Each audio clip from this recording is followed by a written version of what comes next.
In this video, I did a little traveling around, had some fails, caught some EMDs, some GEVOs, all that good stuff. I'm really tired of my old video style and nobody even watches them, so I'm doing it like this from now on. Sunday, February 18th. I'm on my commute to a location I very rarely visit.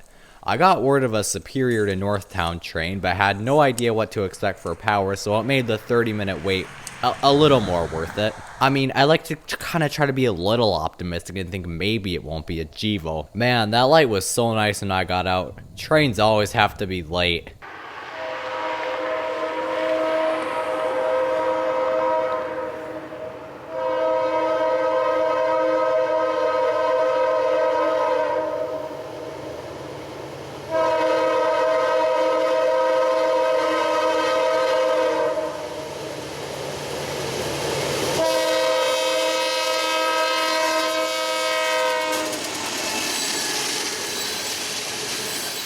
Turns out, the lead engine is BNSF 4812, a C44-9W with an interesting, to say the least, K3LA. I'm no fan of solo leaders or 1x1 configuration, but I can't deny that it's just a little bit cool to see DPUs on these BNSF manifests that I've been used to seeing all head-end power on for my whole life. Obviously, I wish it was still the old way for many reasons, one being the stupid new rule basically bans all my favorite EMD variants from this train, but DPUs are kind of exciting even though it's a GEVO 85% of the time. But hey, it's kind of cool to be surprised with what's at the rear of the train.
The next day, I decided it's time for a change of scenery, and boy did I get just that. I convinced a member of my family to take me up to BNSF's Lake Subdivision so I could see the LTWI 6201, the Rapids turn, for normal people.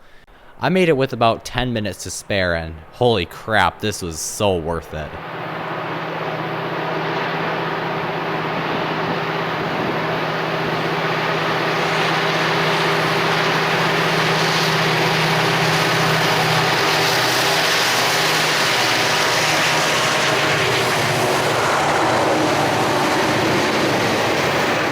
After I set up, I figure why not get the drone up there? I'm already over the tracks, but it wouldn't hurt to get just a little higher up there. I didn't almost crash into a car this time because the shoulders are a little wider here than the other place, but the video turned out blue. Don't ask me how that happened.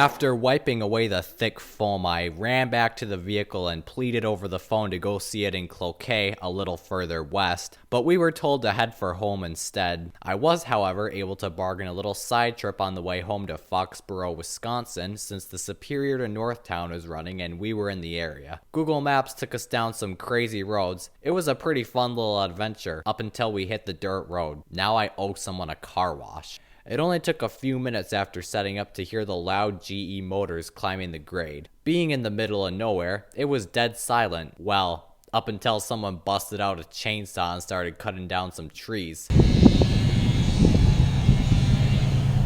The true ambience of the rural upper Midwest? It is not silence, it's chainsaws. Trust me. This area is without a doubt the most scenic part of the Hinckley subdivision. I plan to document more of it in coming months.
On the way home, we swung by the tiny bridge along Minnesota 23 in Duquette over the Willow River just because, why not?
And that was the last I saw of that train. 2 run-bys was plenty for me. The entire week went by, and I did not see one train. Stuff ran, but I didn't miss out on a ton. Until Friday morning, when I woke up to see UP 5151 and SD70M leading past the Fridley camera. I was just talking about how rare these are becoming, and then the next day, boom. Thank you, Union Pacific. I'm not capping. I've been praying for one of these to come here before they're extinct. After a long 2-minute wait, I finally saw headlights in the distance and silently foamed as this beauty went by doing all of track speed.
The excitement rolls away, and Saturday rolls in.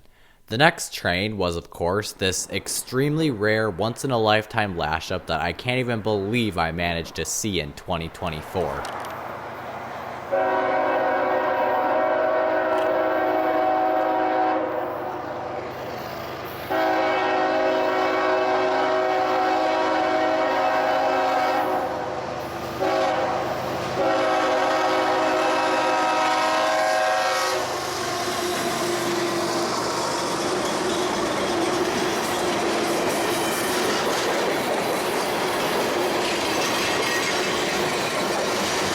Jokes aside, this was actually a pretty interesting manifest. I don't typically see many of these refrigerated cars on a usual Northtown Superior train. I'm guessing this is a bypass train, and if my guess is correct, it came from Galesburg. I might be 100% wrong, but it just didn't feel like a typical Northtown to Superior train.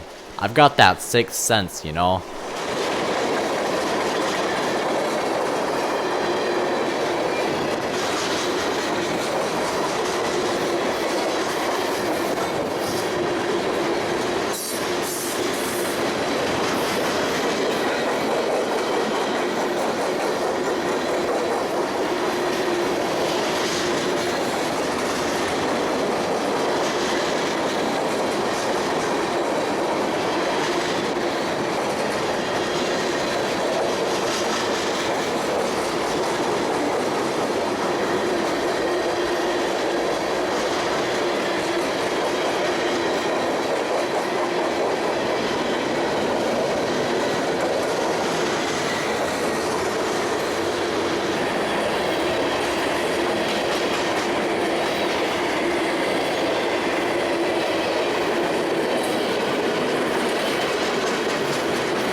And finally, the last train of the week is CP making their once-a-week appearance on the windiest afternoon I've stood in for a while.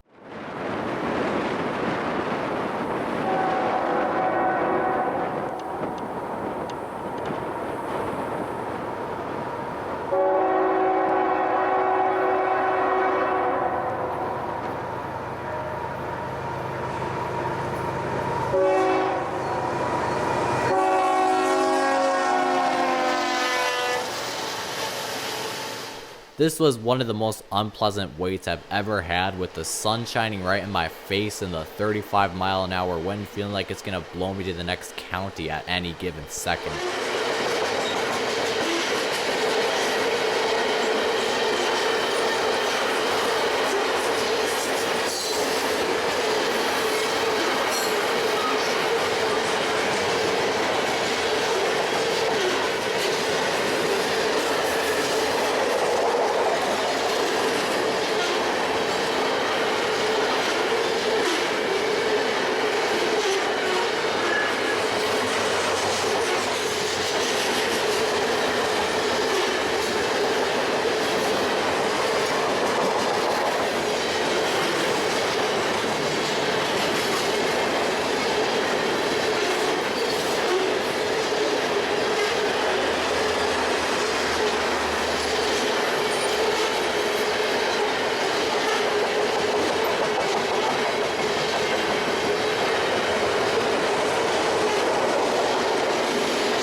Okay, well that's gonna wrap up this week of foaming. Let me know if you enjoyed this style. I'm gonna try to make my videos a lot less boring from now on and try to get to more different spots every once in a while. And of course, a huge shout out and thank you to all my channel members: Isaiah Vandy, Railfan Ashton Photography, Josh Norston, Hague Route, Asco Rail Productions, The Carey Railfan, Cohen Oinky Trains, BNSF Bishop, Trains of Southwest Michigan, and Captain Morgan 757. Your guys' support really means a lot to me. I can't believe there's 10 of you now.